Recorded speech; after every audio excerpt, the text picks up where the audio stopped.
महती कृपा से हर वर्ष की भांति इस वर्ष भी नव वर्ष के शुभलक्ष्य में त्रिदिवसीय ध्यान सत्संग साधना शिविर के प्रथम दिवस के अपराह्न काल के सत्संग उपस्थित है। बड़ा सौभाग्य है हम लोगों के जीवन में साधना, समर्पण, सेवा और सदाचार होना चाहिए। मनुष्य जीवन साधना के लिए मिला है, मनुष्य जीवन सेवा के लिए मिला है, मनुष्य जीवन ईश्वर में समर्पण करने के लिए मिला है। हम ईश्वर भक्त बने, हम गुरु भक्त बने, गुरु ईश्वर के प्रति हमारा भाव समर्पित हो। मनुष्य जीवन सदाचार के लिए, मनुष्य जीवन सदाचार के लिए मिला है, लेकिन इस सब का समावेशन ज्ञान सत्संग में मिलता है। जब तक कि मनुष्य अपने जीवन में सत्संग को नहीं अपनावेंगे तब तक ना तो उनको साधना की बात समझ में आवेगी, ना साधना कर पाएंगे, ना तो वो सेवा के महत्व को समझ पाएंगे, ना सेवा कर पाएंगे। समर्पण, समर्पण, समर्पण जो शब्द होता है ना, समर्पण शब्द मनुष्य जीवन के लिए सबसे अहोदा शब्द है। अगर पापी से पापी आदमी भी गुरु हरि संत के पास समर्पित हो जाए तो क्षण में उनका पाप जल के भस्म हो जाए। सदगुरु हाँ, समर्पण में देर है और उनके सदगति में, उद्धार में, उन्नति में, तरक्की में कोई देर नहीं। और मनुष्य जीवन का आधार सदाचार है। आधार क्या है? सदाचार। असदाचार झूठ से अलग रहना, चोरी से अलग रहना, नशा से अलग रहना, हिंसा से अलग रहना, व्यभिचार आदि कर्म से अलग रहना, सदाचारी बन करके जीवन व्यतीत करना। जो मनुष्य शरीर में आकर के सत्संग का सहारा लेकर के इसके महत्व को समझ करके वो इस तरह से जीवन बिताने लगते हैं तो भगवान शिव कहते वो मनुष्य नहीं है, वह देवता है। वो क्या है? देवता है। इसलिए बड़भागी है हम आप लोग कि हम आप लोग बैठ करके सत्संग सुनते, सुनाते, कहते कहते। और सत्संग में सुनने की प्रधानता है, समझने की प्रधानता है। सुनी समझही जब, अगर सुन करके समझ गए मन प्रसन्न हो जाएगा।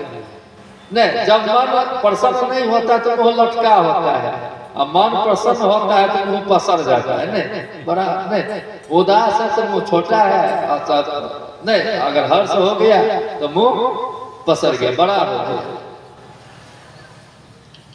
बड़ा आनंदित, मन में बड़ा आनंद, बड़ा चैन, बड़ा नहीं अच्छा मालूम होता है। हाँ, बड़ा अच्छा मालूम होता है। तो सुनी समझही जन, मोदी तो मत जाए आती अनुराग। अब इसमें क्या है? शब्द की चर्चा हो रही है, शब्द की वर्षा हो रही है।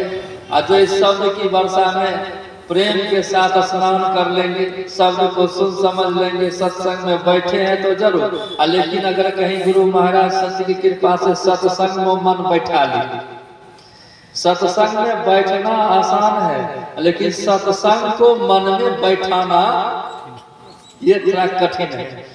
लेकिन कहीं सत्संग को मन में बैठा लिए, गुरु वचन, वेद वचन, संत वचन को मन में बैठा लिए तो कहना है क्या?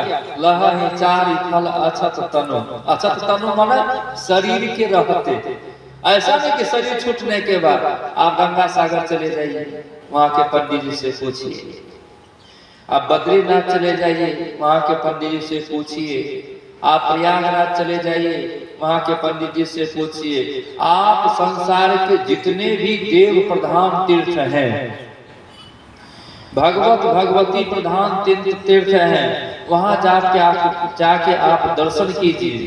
वहां जाके आप दर्शन कीजिए, वहां जाके आप वहां की पूजा पद्धति के द्वारा पूजा हवन इत्यादि की भी प्रक्रिया कीजिए। उसके बाद वहां के पुजारी से, वहां के पंडित से, वहां के ब्राह्मणों से, वहां के विद्वत जनों से पूछिए, हमने जो इतना किया इसका पुण्य कब मिलेगा? उत्तर में आवेगा इसका पुण्य मरने के बाद मिलेगा। कब मिलेगा? मरने के बाद मिलेगा। लेकिन आप कहीं भी साधु महात्माओं का संग कर लीजिए, सत्संग कर लीजिए, ध्यान कर लीजिए, सदाचार का पालन कर लीजिए और इसके विषय में पूछिए, इसका पुण्य साधु महात्मा से पूछिए कब मिलेगा? तो वो कहेंगे शरीर के रहते मिलेगा। शरीर छूटने के बाद में शरीर के रहते लही चारि फल अछत तनो, शरीर के रहते कौन कौन मिलेगा? अर्थ, धर्म, काम और मोक्ष। अर्थ माना धन भी होगा, अर्थ माना ज्ञान भी होगा। ज्ञान धन भी मिलेगा, सांसारिक धन भी मिलेगा, परमार्थिक धन भी मिलेगा।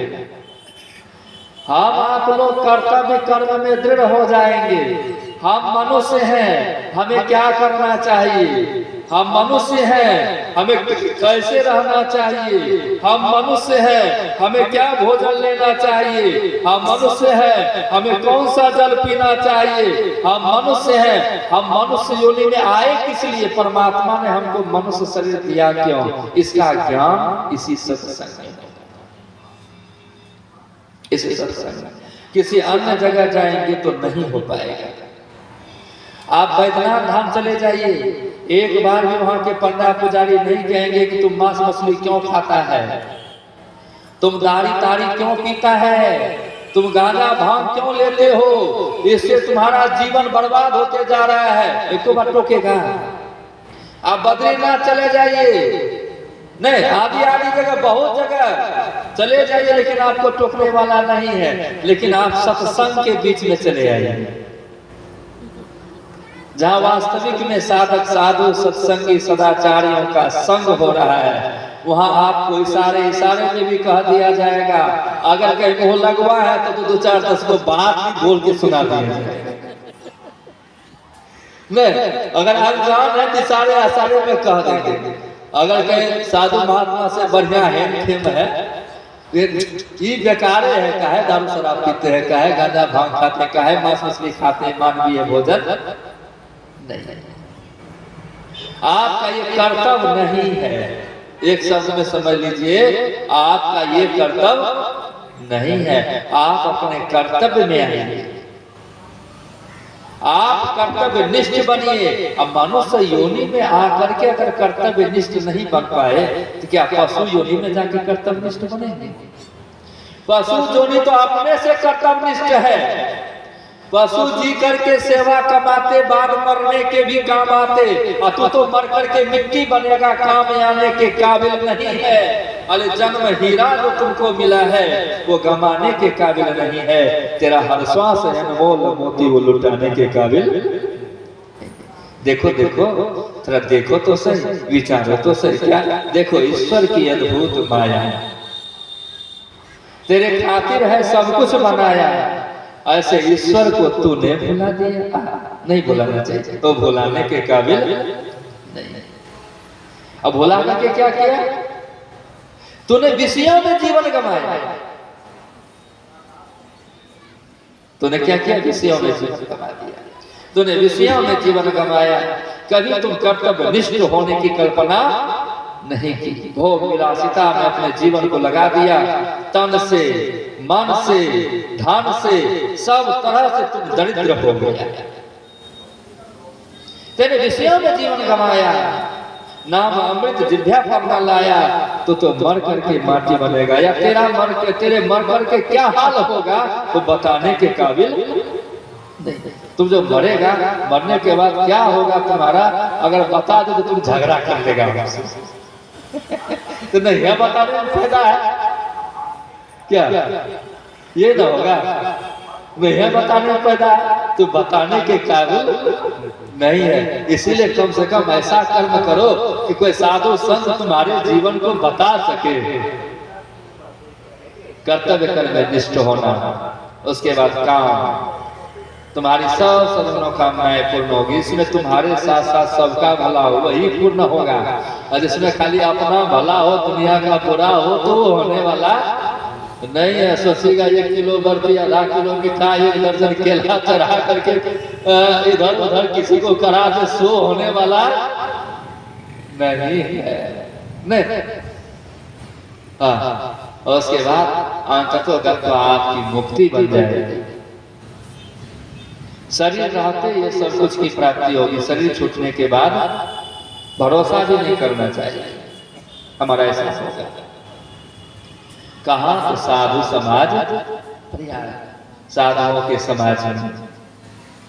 इसलिए हम आप लोग बड़भागी हैं। यहाँ पे साधु मेला, गुरु महाराज पहले जब सत्संग कराते कहते साधु मेला। सबसे पहले सत्संग का नाम क्या था? साधु मेला। साधु मेला का आयोजन करते थे। यहाँ भी साधु मेला का आयोजन होता है, आप तमाम जनाते हैं, बड़ी हमको खुशी होती है।